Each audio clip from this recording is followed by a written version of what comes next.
I was horrified to discover that my parents at the dinner table looked like walking corpses, driving their forks straight into their own faces, without feeling the slightest pain, and my aunt, sitting nearby, just watched, as if admiring her own masterpiece.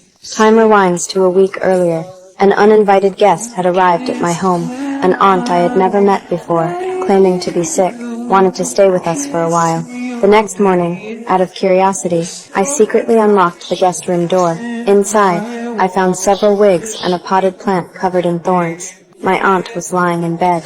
By the time school was over, I was uneasy. My father, who had never once been late, failed to pick me up for the first time. I had no choice but to run all the way home, but the atmosphere inside the house was terrifyingly strange. My parents sat silently at the dinner table, while the aunt who had been sickly the day before was suddenly brimming with energy. Sensing something was wrong, I picked up a glass of water. Even a fool could tell this scene had everything to do with my aunt.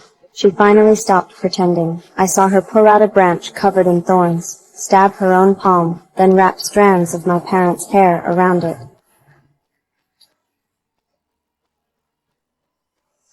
All I could do was beg her desperately.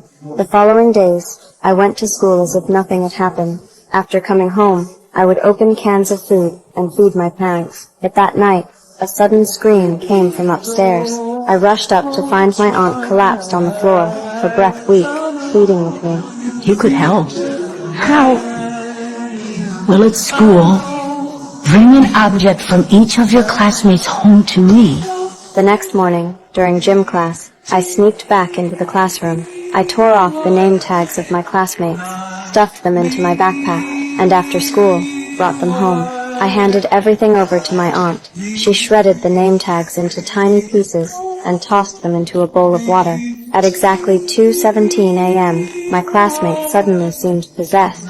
With twisted, unnatural movements, they burst out of their homes, ran across the empty streets, and charged straight toward my house.